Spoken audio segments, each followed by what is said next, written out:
Hi ಎಲ್ಲರಿಗೂ ನಮಸ್ಕಾರ. ನಾನು ನಿಮ್ಮ Dhruva. Welcome to our channel Dhruva cric info. ಇವತ್ತಿನ ಮ್ಯಾಚು RCB ಮತ್ತೆ DC. ಸೊ ಇದು ಒಂಥರ DC ಅವ್ರಿಗೆ ರಿವೆಂಜ್ ಮ್ಯಾಚ್ ಆಗಿತ್ತು.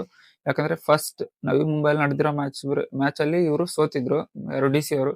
ಸೊ ಇದು ಒಂಥರ ಅವ್ರಿಗೆ ರಿವೆಂಜ್ ಮ್ಯಾಚ್ ಆಗಿತ್ತು. ಟಾಸ್ ಇಂದ ಹೋಗೋದಾದ್ರೆ ಟಾಸ್ ನ DC ಅವ್ರು ಗೆದ್ಬಿಟ್ಟು ಬೌಲಿಂಗ್ ನ ತಗೊಳ್ತಾರೆ. ಸೊ ಬ್ಯಾಟಿಂಗ್ ಗೆ ಬಂದಂತ ನಮ್ಮ RCB ಓಪನರ್ ಗಳಾದ ಸ್ಮೃತಿ ಮಂದನ ಹಾಗೂ ಗ್ರೇಸ್ ಹ್ಯಾರಿಸ್. ಸೊ ಇವತ್ತು ಏನ್ ಆಡಿದ್ರು ಅಂತ ನನ್ಗಂತೂ ಗೊತ್ತಿಲ್ಲ. ಯಾಕಂದ್ರೆ ಪವರ್ ಪ್ಲೇದಲ್ಲಿ ಆಡಿದ್ರು. ಸೊ ಏನ್ ಬ್ಯಾಟಿಂಗ್ ಅಲ್ಲಿ ರನ್ಸೇ ಬರ್ತಾ ಇಲ್ಲ RCB. ಪವರ್ ಪ್ಲೇದಲ್ಲಿ ಇವ್ರು ರನ್ ಹೊಡಿಲಿಲ್ಲ ಅನ್ನೋದಕ್ಕಿಂತ ಜಾಸ್ತಿ ಇವ್ರು ಬೌಲಿಂಗ್ ನ ತುಂಬಾ ಚೆನ್ನಾಗಿ ಮಾಡಿದ್ರು ಅಂತಾನೆ ಹೇಳ್ಬೋದು. ಯಾಕಂದ್ರೆ ಲೈನು ಲೆಂತ್ ಕರೆಕ್ಟ್ ಆಗಿ ಇಟ್ಟಿದ್ರು. ಇವ್ರು ಹೊಡಿಯೋಕೆನೆ ಚಾನ್ಸ್ ಕೊಟ್ಟಿಲ್ಲ RCB ಅವ್ರಿಗೆ. ಈ ಕಡೆ ಗ್ರೇಸ್ ಹ್ಯಾರಿಸ್ ನ ನೋಡಕ್ ಹೋದ್ರೆ ಅವ್ರಿಗೆ ಫಸ್ಟ್ ಒಂದ್ 4 ಮ್ಯಾಚ್ ಚೆನ್ನಾಗ್ ಆಡಿದ್ರು. ಆಮೇಲೆ ಲಾಸ್ಟ್ 2-3 ಮ್ಯಾಚಸ್ ಇಂದ ಅವರು ಏನು ಆಡ್ತಾನಿಲ್ಲ. ಅವರು ಫಾರ್ಮ್ ನ ಕಳ್ಕೊಂತ ಇದಾರೆ ಅನ್ಸ್ತಾ ಇದೆ. ಸೊ ಈ ಕಡೆ ಒಂದ್ ಎಂಡ್ ಅಲ್ಲಿ ಸ್ಮೃತಿ ಮಂದನ ಸ್ಲೋ ಆಗಿ ಆಡಿದ್ರು ಕೂಡ ಒಂದ್ ಎಂಡ್ ಅಲ್ಲಿ ಎಲ್ಲಾರು ಬಂದವರೆಲ್ಲ ಔಟ್ ಆಗ್ತಾ ಇದ್ರು. ಸೊ ಇವತ್ ನಿಜ ಹೇಳ್ಬೇಕಂದ್ರೆ DC ಕಡೆಯಿಂದ ತುಂಬಾ ಚೆನ್ನಾಗಿ ಬೌಲಿಂಗ್ ನ ಮಾಡಿದ್ರು ಅವರು. ಯಾಕಂದ್ರೆ ಫಸ್ಟ್ ಓವರ್ ಇಂದ ಹಿಡಿದು ಲಾಸ್ಟ್ 20 ಓವರ್ ವರೆಗೂ ಅವರು ಎಲ್ಲೂ ಲೂಸ್ ಬಾಲ್ಸ್ ಕೊಡ್ಲಿಲ್ಲ RCB ಗೆ. ಯಾಕಂದ್ರೆ ಅವ್ರು ಏನ್ ಬೌಲಿಂಗ್ ಮಾಡಿದ್ರು ಇವ್ರು RCB ಅವ್ರಿಗೆ ಹೊಡಿಯಕ್ಕೆ ಆಗಿಲ್ಲ. ಯಾಕಂದ್ರೆ ಅವರು ಟೈಟ್ ಲೆಂತ್ ತುಂಬಾ ಇವ್ರಿಗೆ ಏನು ಫ್ರೀ ಲೂಸ್ ಬಾಲ್ ಆಗ್ತಿದಾರೆ ಹೊಡಿಯೋಣ ಅಂತ ಅನ್ನೋ ತರಾನು ಇರ್ಲಿಲ್ಲ. ಫುಲ್ ಟೈಟ್ ಲೆಂತ್ ನ ಆಗ್ತಿದ್ರು DC ಅವರು.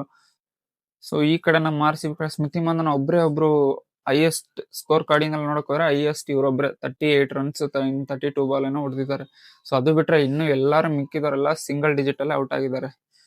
ರಾಧೆಯಾದವ್ 18 ರನ್ ಹೊಡೆದಿರ್ಬೋದು ರಾಧೆಯಾದವ್. ಸೊ ಅದ್ ನೋಡಕ್ ಹೋದ್ರೆ ಮಿಕ್ಕಿದವರೆಲ್ಲ ಸಿಂಗಲ್ ಡಿಜಿಟ್ ಅಲ್ಲೇ ಔಟ್ ಆದ್ರು. ಸೊ ಇವತ್ತು RCB ಬ್ಯಾಟಿಂಗ್ ನೋಡಕ್ ಹೋದ್ರು, ಯಪ್ಪ ಏನ್ ಇದ ನಮ್ಮ RCB ಅನ್ಸ್ಬಿಡುತ್ತೆ. ಆ ತರ ಬ್ಯಾಟಿಂಗ್ ನ ಮಾಡಿದ್ರು ಇವತ್ತು RCB. ಲಾಸ್ಟ್ 5 ಮ್ಯಾಚ್ ಅಲ್ಲಿ ಏನ್ ಆಡಿದ್ರು ಅದಕ್ಕೆ ಫುಲ್ ಉಲ್ಟಾ. ಅದಕ್ಕೆ ಫುಲ್ ಉಲ್ಟಾ ಇವತ್ತು ಬ್ಯಾಟಿಂಗ್ ಆಡಿದ RCB. ಇದ ನಮ್ಮ RCB ಅನ್ನೋ ತರ ಬ್ಯಾಟಿಂಗ್ ನ ಮಾಡ್ಬಿಟ್ರು ಇವತ್ತು RCB. ಆ ತರ ಬ್ಯಾಟಿಂಗ್ ಮಾಡಿದ್ರು. ಸೊ DC ಕಡೆನಂತೂ ಏನ್ ಹೇಳಂಗಿಲ್ಲ, ತುಂಬಾ ಎಕ್ಸಲೆಂಟ್ ಆಗಿ ತುಂಬಾ ಚೆನ್ನಾಗಿ ಬೌಲಿಂಗ್ ನ ಮಾಡಿದ್ರು ಅವರು. ಸೊ ಒಂಥರ ರಿವೆಂಜ್ ಆಗಿರೋದ್ರಿಂದ ಇವತ್ತು ತುಂಬಾ ಚೆನ್ನಾಗಿ ಬೌಲಿಂಗ್ ಮಾಡಿದ್ರು ಅವರು. 109 ರನ್ಗೆನೆ ಎಲ್ಲರೂ ಆಲ್ ಔಟ್ ಆದ್ರು. ಸೊ ಇದು ಅಪೋಸಿಟ್ RCB ಫುಲ್ ಏನ್ 5 ಮ್ಯಾಚ್ ಆಡಿದ್ರು ಅದಕ್ಕೆ ಫುಲ್ ಅಪೋಸಿಟ್ ಆಗಿ ಆಡಿದ್ರು ಇವತ್ತು. 109 ಗೆ ಆಲ್ ಔಟ್ ಆದಂತ RCB ಇದನ್ನ ಚೇಸ್ ಮಾಡಕ್ಕಂತ ಬಂದಂತ DC ಅವ್ರಿಗೆ ಫಸ್ಟ್ ಓವರ್ ಇಂದಾನೆ ತುಂಬಾ ಚೆನ್ನಾಗಿ ಆಗ್ತಾ ಇರ್ತಾರೆ RCB ಅವರು. ಸೊ ಇವತ್ತು ವರ್ಸ್ಟ್ ಅಂದ್ರೆ ಫುಲ್ ಫೀಲ್ಡಿಂಗ್ ವರ್ಸ್ಟ್ ಆಗಿ ಮಾಡಿದ್ರು ಇವತ್ತು RCB ಅವರು. ಅದೇ ಹೇಳದ್ನಲ್ಲ, ಈ ಹಿಂದಿನ ಮ್ಯಾಚ್ ಗಳಿಗೂ ಈ ಮ್ಯಾಚ್ ಕಂಪೇರ್ ಮಾಡಿದ್ರೆ ಈ ಮ್ಯಾಚ್ ಅಲ್ಲಿ RCB ಹಿಂದಿನ ಮ್ಯಾಚ್ RCB ನ ಇದು ಹೊಸ RCB ಅನ್ನೋ ತರ ಫೀಲ್ಡಿಂಗ್ ನ ಮಾಡಿದ್ರು. ಯಾಕಂದ್ರೆ ದಿ ವರ್ಸ್ಟ್ ಅಂತಾರಲ್ಲ ಆ ತರ ಇವತ್ತು ಫುಲ್ ವರ್ಸ್ಟ್ ಆಗಿ ಫೀಲ್ಡಿಂಗ್ ಇತ್ತು, ಕ್ಯಾಚಿಂಗ್ ಇತ್ತು. ಏನ್ RCB ಇವತ್ತು ಎಲ್ಲದ್ರಲ್ಲೂ 0 ಅನ್ಕೋತೀನಿ. ಬ್ಯಾಟಿಂಗು ಏನು ಆ ಕಡೆ ಬ್ಯಾಟಿಂಗ್ ಆಡಿಲ್ಲ, ಈ ಕಡೆ ಫೀಲ್ಡಿಂಗು ಮಾಡಿಲ್ಲ, ಕ್ಯಾಚಸ್ ಹಿಡ್ದಿಲ್ಲ RCB ಅವರು. ಫುಲ್ ವರ್ಸ್ಟ್ ಆಗಿ ಆಡಿದ್ರು ಅಂತ ಅನ್ಸ್ತು ಇವತ್ತು. ಅದೇನು ಅಂದ್ರಲ್ಲ, ನಿನ್ನೆ RCB ಪೋಸ್ಟ್ ಹಾಕಿತ್ತು ಫುಲ್ ಪಾರ್ಟಿ ಎಲ್ಲ ಮಾಡ್ಬಿಟ್ಟು. ಸೊ ಇವ್ರು ಇನ್ನು ಪಾರ್ಟಿ ಗುಂಗಲ್ಲಿದಾರಲ್ಲ, ಮ್ಯಾಚ್ ಗುಂಗಲ್ಲಿದಾರ, ಇನ್ನು ಪಾರ್ಟಿ ಎಲ್ಲ ಇದಾರ ಅನ್ಸ್ಬಿಡ್ತು. ಆತರ ಒಂದು ಆಡಿದ್ರು ಇವತ್ತು. ಇನ್ನು ಪಾರ್ಟಿ ಮಾಡೋದ್ರಲ್ಲ ಇದಾರ ಇವ್ರು ಅಂತ. ಇವತ್ತೇನು ಬ್ಯಾಟಿಂಗ್ ಇಲ್ಲ, ಬೌಲಿಂಗ್ ಇಲ್ಲ, ಫೀಲ್ಡಿಂಗ್ ಇಲ್ಲ. ಇವತ್ತೇನ್ ಆಡಿದ್ರು ಅಂತಾನೆ ಗೊತ್ತಿಲ್ಲ RCB ಅವರು. ಸೊ ಏನ್ ಪಾರ್ಟಿ ಮಾಡೋದ್ರಲ್ಲ ಇದಾರ ಅನ್ಸುತ್ತೆ ಇವ್ರು ಇವತ್ತು. ಇವ್ ಒಂದ್ ಕ್ಯಾಚ್ ಹಿಡಿತಲ್ಲ, ಒಂದು ಫೀಲ್ಡಿಂಗ್ ಬಾಲ್ನು ತಡಿತಲ್ಲ, ಬಾಲ್ ಬಂದಿದ್ದು 4 ಬಿಡ್ತಾ ಇದಾರೆ, ಕ್ಯಾಚಸ್ ಬಂದಿರೋದೆಲ್ಲ ಡ್ರಾಪ್ ಮಾಡ್ತಿದ್ದಾರೆ. ಅಲ್ಲಿ ಹೊಡೆದಿರೋದು 109 ರನ್. ಅದನ್ನ ಡಿಫೆಂಡ್ ಮಾಡ್ಬೇಕಂದ್ರೆ ಟೈಟ್ ಆಗಿರೋ ಫೀಲ್ಡಿಂಗ್ ಮಾಡ್ಬೇಕು, ಕ್ಯಾಚಸ್ ಹಿಡಿಬೇಕು. ಇವ್ರು ಇವತ್ ನೋಡಿದ್ರೆ ಎಲ್ಲ ಬಂದಿದ್ದೆಲ್ಲ ಬಿಡ್ತವ್ರೆ, ಬೌಂಡ್ರಿಗೆ ಬಂದಿದ್ದೆಲ್ಲ ಕ್ಯಾಚ್ ನ ಡ್ರಾಪ್ ಮಾಡ್ತವ್ರೆ. 109 ಅದೇನ್ ದೊಡ್ಡ ಸ್ಕೋರ್ ಅಲ್ಲ. ಅದನ್ನ ನೀವು ಡಿಫೆಂಡ್ ಮಾಡ್ಕೋಬೇಕಂದ್ರೆ ಫುಲ್ಲು ಟೈಟ್ ಆಗಿ ಫೀಲ್ಡಿಂಗ್ ಮಾಡ್ಬೇಕು, ಕ್ಯಾಚಸ್ ಹಿಡಿಬೇಕು. ಅದೆಲ್ಲ ಇವತ್ತು RCB ಎಲ್ಲದ್ರಲ್ಲೂ 0. ಇವತ್ತು ಏನ್ ಆಡಿದ್ರು ಇದು RCB ಹಳೆ RCB ನ ಇನ್ನು 5 ಮ್ಯಾಚ್ ಆಡಿರೋ RCB ನ ಇದು ಏನ್ ಡಿಫ್ರೆಂಟ್ ಆಗಿ ಆಡ್ಬಿಟ್ರು ಇವತ್ತು. ಸೊ ನನ್ಗನ್ಸುತ್ತೆ ಇವ್ರೇನು ಪಾರ್ಟಿ ಗುಂಗಲ್ಲೇ ಇದಾರಂತ. ಸೊ ಒಂದ್ ಮ್ಯಾಚ್ ಸೋತಿದೀವಿ ಅಂತ ಅನ್ಕೋಬಹುದು, ಬಟ್ ಚೆನ್ನಾಗಿ ಫ್ಲೋ ಅಲ್ಲಿ ಹೋಗ್ತಾ ಇರುವಾಗ ಇದೆಲ್ಲ ಬೇಕಾಗಿಲ್ಲ. ಸೊ ಗೆಲ್ಬಹುದಾಗಿತ್ತು. ಒಂದ್ ಮ್ಯಾಚ್ ಸೋಲ್ಬೇಕಂತ ಅನ್ಕೊಂಡು ಸೋಲೋದೇನು ಬೇಕಾಗಿಲ್ಲ. ಗೆಲ್ತಾ ಇರುವಾಗ ಎಲ್ಲಾ ಮ್ಯಾಚ್ ಗೆಲ್ಬೇಕಂತಾನೆ ಹೇಳ್ತೀವಿ ನಾವು. ಸೊ ಈ ತರ ಬೇಡ. ಸೊ DC ಕಡೆ ಜಮೀಮಾ ರಾಡ್ರಿಗಸ್ ಅವ್ರದ್ದು 2 ಕ್ಯಾಚ್ ನ ಡ್ರಾಪ್ ಮಾಡ್ತಾರೆ RCB. ಸೊ ಅದು ಕಾಸ್ಟ್ಲಿ ಆಗಿಲ್ಲ ಅಂತ ಹೇಳ್ಬೋದು, ಬಟ್ ಅಲ್ಲಿ ಹೊಡೆದಿರೋ ರನ್ಸ್ಗೆ 109 ರನ್ಸ್ಗೆ ಇದು ಕಾಸ್ಟ್ಲಿನೇ. 24 ರನ್. ಸೊ 7 ಅಲ್ಲಿ ಇರ್ಬೇಕೇನೋ ಡ್ರಾಪ್ ಮಾಡ್ತಾರೆ, ಮತ್ತೆ 20 ಅಲ್ಲೇ ಡ್ರಾಪ್ ಮಾಡ್ತಾರೆ. ಸೊ ಇಲ್ಲಿಂದ 7 ಇಂದ ಏನ್ ಹೊಡ್ಕೊಂಡ್ ಬಂದ್ರಲ್ಲ 13 ರನ್ಸ್ ನ, ಸೊ ಅದು ಕಾಸ್ಟ್ಲಿ ಅಂತಾನೆ ಹೇಳ್ಬೋದು. ಯಾಕಂದ್ರೆ ಹೊಡೆದಿರೋದು 109 ರನ್. ಸೊ ಅದ್ರಲ್ಲಿ ಇದು ತುಂಬಾ ಕಾಸ್ಟ್ಲಿನೇ ಆಯ್ತು.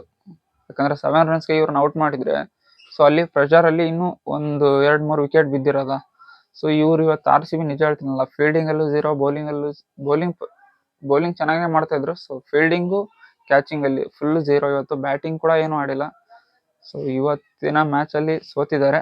ಸೊ ಗೆಲ್ತಾ ಇರುವಾಗ ಗೆಲ್ಬೇಕಂತ ಹೇಳ್ತೀವಿ. ಸೊ ಎಲ್ಲ ಮ್ಯಾಚು ಗೆಲ್ಬೇಕಂತಲ್ಲ, ಸೊ ಗೆಲ್ಲುವಾಗ ಗೆಲ್ತಾ ಇರ್ಬೇಕು. ಈ ಥರ 109ಗೆ ಸ್ವಲ್ಪ ಫೈಟ್ ಆದರೂ ಕೊಟ್ಟು, ಫೈಟಿಂಗ್ ಸ್ಕೋರ್ ಕೊಟ್ಟು ಸೋತಿದ್ರೆ ಏನೋ ಅನಿಸ್ತಾ ಇರಲಿಲ್ಲ. ಸೊ ಹೊಡೆದಿರೋ 109 ರನ್ ಅದನ್ನು ಡಿಫೆಂಡ್ ಮಾಡ್ಕೊಳಕ್ಕೆ ಹೋದಾಗ ಸೊ ಈ ಥರ ಕ್ಯಾಚಸ್ ಡ್ರಾಪ್ ಮಾಡೋದು, ಫೀಲ್ಡಿಂಗಲ್ಲಿ ಬೌಂಡ್ರಿಗಳನ್ನ ಬಿಡೋದು, ಇದೆಲ್ಲ ಸ್ವಲ್ಪ ಅವ್ರ ಸ್ಟ್ಯಾಂಡರ್ಡ್ ಇದೆಲ್ಲ ಮ್ಯಾಚ್ ಆಗಲ್ಲ. ಸೊ ಹಾಗಾಗಿ ನೆಕ್ಸ್ಟ್ ಮ್ಯಾಚ್ ಆದರೂ ಗೆಲ್ಲಿ. ನೆಕ್ಸ್ಟ್ ಮ್ಯಾಚ್ ಗೆಲ್ತಾರ ಅಂತ ಅನ್ಕೊಂಡಿದ್ದೀನಿ. ಸ್ವಲ್ಪ ಫೀಲ್ಡಿಂಗಲ್ಲಿ ಕಾನ್ಸಂಟ್ರೇಟ್ ಮಾಡಿ, ಸೊ ಚೆನ್ನಾಗಿ ಫೀಲ್ಡಿಂಗ್ನ ಪ್ರಾಕ್ಟೀಸ್ ಮಾಡ್ಕೊಂಡು ಬರಲಿ. ಸೊ ಹಿಂದೆ 5 ಮ್ಯಾಚ್ ಏನು ಆಡಿದ್ರು ಆ ಥರ ಆರ್ ಸಿ ಬಿ ಬೇಕು, ಈ ಥರ ಆರ್ ಸಿ ಬಿ ಬೇಡ ನಮಗೆ. ಸೊ ನೆಕ್ಸ್ಟ್ ಮ್ಯಾಚ್ ಗೆಲ್ತಾರ ಅಂತ ಅನ್ಕೊಂಡಿದ್ದೀನಿ. ಸೊ ಪರವಾಗಿಲ್ಲ, ಒಂದು ಸೋತಿದೀವಿ ಅಂತ ಅನ್ಬೋದು, ಬಟ್ ಬೇಡ ಈ ಥರ ಸೋಲೋದು. ಸೋತ್ರೆ ಫೈಟಿಂಗ್ ಸ್ಕೋರ್ನ ಹಾಕಿಲ್ಲ, ಫೀಲ್ಡಿಂಗ್ನ ಮಾಡಿ ಫೈಟಿಂಗ್ ಕ್ಲೋಸ್ ಆಗಿ ಹೋಗಿ ಸೋಲಿ, ಬಟ್ ಈ ಥರ ಎಲ್ಲ ಬೇಡ. ಸೊ ಫುಲ್ಲಿ ನೆಕ್ಸ್ಟ್ ಗೇಮ್ ಗೆಲ್ತಾರೆ, ಸೊ ಪಕ್ಕಾ ಗೆಲ್ತಾರೆ. ಇದೊಂದು ಮ್ಯಾಚ್ ಸೋತಿರ್ಬೋದು, ಸೊ ಪರವಾಗಿಲ್ಲ, ಇನ್ನೂ 2 ಮ್ಯಾಚಸ್ ಸಾಕು, 1 ಮ್ಯಾಚ್ ಗೆದ್ರೂ ಸಾಕು.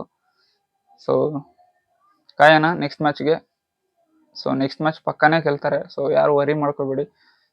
ಸೊ ಹಂಗಂತ ಈ ಥರ ಎಲ್ಲ ಬೇಡ, ಸ್ವಲ್ಪ ಚೆನ್ನಾಗಿ ಸೋಲಿ, ಹತ್ರ ಹೋಗಿ ಸೋಲಿ, ಟಫ್ ಫೈಟ್ ಕೊಟ್ಟು ಸೋಲಿ, ಪರವಾಗಿಲ್ಲ. ಈ ಥರ ಆಡಿ ಸೋಲ್ಬೇಡಿ ಅಂತ ಹೇಳ್ತೀನಿ. ಸೊ ನೆಕ್ಸ್ಟ್ ಮ್ಯಾಚ್ ಗೆಲ್ತೀವಿ. ಸೊ ಇವತ್ತಿನ ರಿಸಲ್ಟು ಡಿ ಸಿ ಅವ್ರು ಗೆದ್ದಿದ್ದಾರೆ, ಆರ್ ಸಿ ಬಿ ಸೋತಿದ್ದಾರೆ. ಈಗ ಡಿ ಸಿ ಅವ್ರು ಪಾಯಿಂಟ್ಸ್ ಟೇಬಲಲ್ಲಿ ಮೋಸ್ಟ್ಲಿ ಸೆಕೆಂಡ್ಗೇನೋ ಬರ್ತಾರೆ, ನಾವು ಆರ್ ಸಿ ಬಿ ಅಲ್ಲೇ ಇರ್ತೀವಿ. ಸೊ 1 ಗೇಮ್ ಗೆದ್ರೆ ಸಾಕು ನಮಗೆ, ಡೈರೆಕ್ಟ್ ಫೈನಲ್ ಟಿಕೆಟ್ ನಮಗೇನೆ. ಸೊ ನೆಕ್ಸ್ಟ್ ಇನ್ನೂ 2 ಮ್ಯಾಚಲ್ಲಿ 1 ಮ್ಯಾಚ್ ಪಕ್ಕ ಗೆಲ್ತೀವಿ. ಪ್ಲೀಸ್ ಸಬ್ಸ್ಕ್ರೈಬ್ ಮಾಡಿಕೊಂಡು ಎಲ್ಲರೂ ವೀಡಿಯೋ ನೋಡಿ. ಸೊ ನಿಮ್ಮ ಸಪೋರ್ಟ್ ತುಂಬಾ ಮುಖ್ಯ. ನೀವು ಸಪೋರ್ಟ್ ಮಾಡಿದ್ರೇ, ಸಬ್ಸ್ಕ್ರೈಬ್ ಮಾಡಿದ್ರೆ, ನಮಗೆ ಲೈಕ್ ಮಾಡಿದ್ರೇ ಮೋಟಿವೇಶನ್ ಸಿಗೋದು ವೀಡಿಯೋ ಮಾಡೋಕ್ಕೆ. ಸೊ ಪ್ಲೀಸ್ ಎಲ್ಲರೂ ಸಬ್ಸ್ಕ್ರೈಬ್ ಮಾಡ್ಕೊಂಡು ವೀಡಿಯೋ ನೋಡಿ, ಸೊ ಸಪೋರ್ಟ್ ಮಾಡಿ. ಇದೇ ರೀತಿ ಕ್ರಿಕೆಟ್ ಬಗ್ಗೆ ಇನ್ನೂ ಇನ್ಫಾರ್ಮೇಷನ್ನ ತೊಗೊಂಬರ್ತಾ ಇರ್ತೀನಿ. ಬೇರೆ ಥರ ಮಾಡಬೇಕಂತ ನನಗೂ ಆಸೆ. ಕ್ರಿಕೆಟಲ್ಲಿ ರೂಲ್ಸ್ ಬಗ್ಗೆ, ಇದ್ರ ಬಗ್ಗೆ ಮಾಡಬೇಕಂತ ನನಗೂ ಆಸೆ ಇದೆ. ಸೊ ನೀವು ಸಪೋರ್ಟ್ ಮಾಡಿದ್ರೆ ಕ್ರಿಕೆಟಲ್ಲಿ ಏನೇನು ರೂಲ್ಸ್ ಇದೆಯೋ ಸೊ ಅದ್ರ ಬಗ್ಗೆ ಎಲ್ಲ ವೀಡಿಯೋ ಮಾಡಿ ನಿಮ್ಗೆಲ್ಲರಿಗೂ ತಲುಪಿಸೋ ಥರ ಮಾಡ್ತೀನಿ. So thank you so much.